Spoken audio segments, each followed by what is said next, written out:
We've set a challenge for 2 maths teachers from Framwell Gate School in Durham.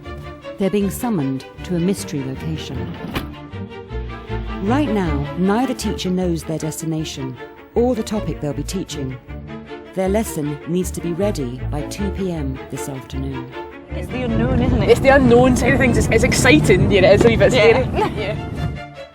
They're on their way to the Baltic Arts Centre in Newcastle, and they're about to meet contemporary artist James Johnson Perkins. And really, I just want to get them to be as inspired as they can to make things. You know, how can they do it? You know, and make things that are bigger than themselves as well. This is nice, isn't it? The challenge for the teachers is to create a cross-curricular maths lesson using applied art. What I would like you to do. Dr. Elaine Fisher is assistant head teacher at Framwell Gate, and she's been teaching maths for 8 years. You kind of get used to the setup of your classroom and how things will work. So the idea that we're going to be doing it in a totally different environment will be really interesting to see the effect that it has on the type of thinking that we do in terms of our planning, but also the way the students respond as well. Her colleague NQT Rosalind Taylor has a background in engineering and has been teaching maths for a year. The creative side is probably where my strengths lie, sort of thinking up different ideas, and Elaine's quite good at sort of keeping me down and then like saying, okay, let's see how we can actually put that into a lesson. Awaiting them on the roof of the Baltic is a box of 3 specially chosen resources. These are the vital components of their lesson. Ready? Random weights. And some rules about bridges.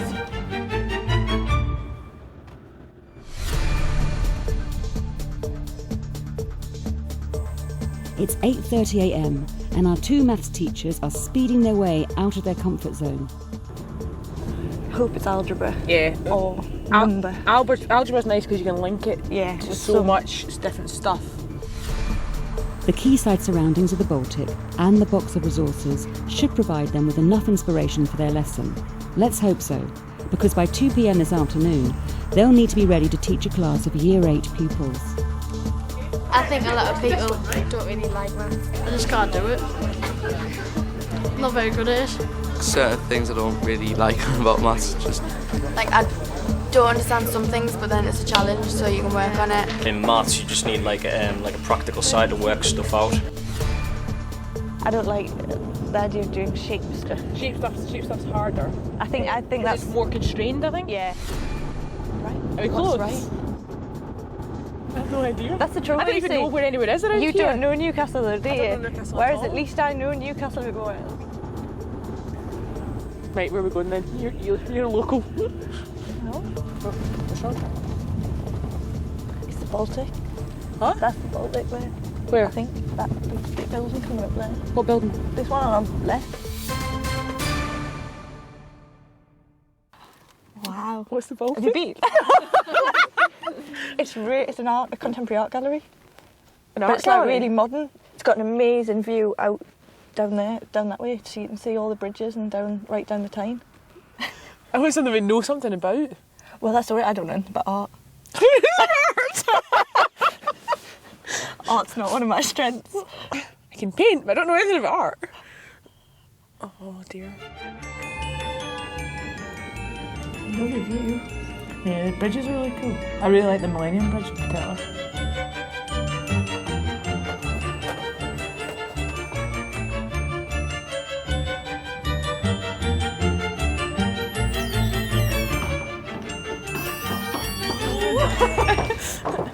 Hello, I'm James Johnson Perkins and I'm Nice a freelance artist Hiya. here at the Baltic Gallery. Nice to meet Nice to you. meet you. If you look here, we've got a box, and here's the key.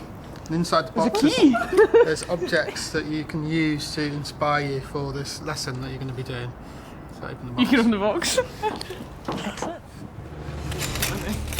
Ready? Ooh. Ooh. Sequences and bridge lines. Oh, See what else there is. thank you. There's coal. Coal? That's really random. Well, they use it to take over the bridges, don't they? And some weights. It's a bucket as well. Wow. Okay. There's something else. Oh, look, there is. Oh, it's a Watch me. It's like Alice in Wonderland. Yes. Excellent. Well, the bridges is good. sequences, patterns, different bridges. We've got bridges here, although I find the coal really random. I don't know what you think. Yeah, I think it's the cool. The others, well, even the weights to a certain extent. This I can see in the surroundings. I mean, there's lovely algebra, what we wanted, right? We Yeah, love algebra. yeah, so that's and the good. pattern and sequences, the bridges. The weights, I can see a link there. Weights and bridges. Yeah, I can see links there. Strength. Definitely. Oh yeah. I'm feeling a lot more comfortable now that I like actually knowing. I know what it is. Like Yeah. my brain, I feel like my brain's already working. I need to find out if this is going to tell us what our actual topic is. Yeah, but I'm pleased so far. Right, so we're going to watch the DVD and then we've got a couple more surprises for you downstairs. More surprise. Okay, Started. Go. The objects in the box have been specially chosen by 2 experts. First up, Adam Goldwater from the Discovery Museum in Newcastle. He has some tips on how they might use the coal and weighing scales in their lesson. The objects that I've chosen for the students to use are a bucket of coal and some scales. Coal, black gold, is really the foundation of the prosperity of Tyneside, the Tyne, Newcastle, Gateshead and the region. The challenge of getting coal quickly and efficiently from the coal face to export from the River Tyne is really seen all around us in the bridge designs, the railways, the staiths that we use to load the coal onto the ships. So the maths could be brought in to examine the real life context of the bridge designs that were subsequently built to allow the greater ships through. That would be nice, wouldn't it, to have something that has a cross-curricular link with the kind of history as Yeah, well. because that's something, that my passion. You Exactly. got your engineer. Engineer and the history. What more do we need? Yeah. Artist. And the artist, of course. Right. The second object we have here is a set of scales and measures. The teachers could use these as an activity to measure out how much coal could possibly be loaded onto, first of all, the small keel boats and then larger and larger ships. Bearing in mind that coal itself doesn't come in a uniform shape or size, putting it into real-life context and a context that would have had to have been considered in the past.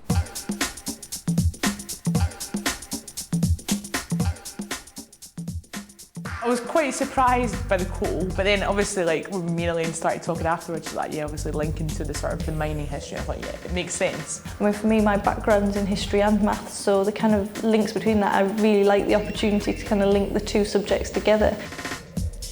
The equation B equals 2j minus 3, showing the relationship between joints and beams, has been placed in the box by Steve Humble from the National Centre for Excellence in the Teaching of Mathematics. He's also got some tips on how they could use the space around the Baltic in a lesson. An interesting thing from a mathematical point of view is that this space, the river is the same width across, but different engineers have used different techniques to span that space. So I think it would be quite interesting to get the students to try and look at the different curves across the river and see whether those are the same shape curves for the different bridges. Yeah, because scale factors. Scale, proportion, It's kind all that kind of stuff. That's going to be kind Angles. of ratio. Yeah. Angles, yeah. So using this formula would be a good place to start, because what it'll do is it'll give the students an idea of how many joints and beams they need to construct their bridges if they build them with this type of construction. In some ways that was much more the comfort zone, because you get the board with mathematical information, a sequence, you think, oh, I can do that because that's maths, that I'm happy with that. At that point, you've got everything open to you. You've got safe routes, you've got more adventurous routes, you've got totally wacky routes, and it's kind of up to you to kind of say, right, well, I'm going to take it and go down this sort of angle or whatever. James has one more surprise left for them. He's giving them a much bigger classroom than they're used to. So, this is the space that you're going to be working in. Wow. That's quite, quite big. Impressive space. It's very blank. You've got very simple materials to work with. You'll be thinking about things like structure, maybe things like that to build a curve. I sort of have quite a good knowledge of maths. Really, I'm a maker, I make things. I'm interested in the process of putting things together, and really I just want to get them to be as inspired as they can to make things, you know, how can they do it, you know, and make things that are bigger than themselves as well. This is nice, isn't it? Something like that. I've actually taught maths in school, so I've got quite a sort of maths brain. In fact, I won the maths prize when I was at school. But how you do that and how you use these materials to work out a maths lesson is up to you. But we would like you to use all of the space. Whatever you're making, it's going to fill the space. Wow. I think it's great, isn't it? I think it's, I like the idea of having loads of space to spread about and kind of, especially with it being like quite practical based. Yeah, definitely. I love the view. I think the idea of teaching in a space like this where you've got the view out there to kind of keep them inspired with the kind of topic and the bridges is fantastic. And linking that into what they're actually doing and hopefully seeing the whole real life context thing is really good. Now they've got all the ingredients, and with their Year 8 pupils arriving shortly, it's time to start planning. Right, okay, so I can appreciate and enjoy art. I've never particularly had a great strength in doing anything terribly artistic, and I think that you kind of outside your comfort zone, you perhaps panic a little bit. It was all really appealing to me. The whole idea of filling that space was a challenge. It was like, okay, we've got all this massive space, and I mean, yeah, it's a little bit daunting because it's a massive room. And you think, okay, you know, we've only got an hour for a lesson, we've got to fill the space in an hour. Yes, that's quite scary. Let's do a bit of a sort of brainstorm type thing first of all. Let's put bridges in the middle, shall we? Yeah, So we've got the cool, we've got the coal scales. We've got outcomes, haven't we? Outcome is they need to build a structure. There needs to be a structure built.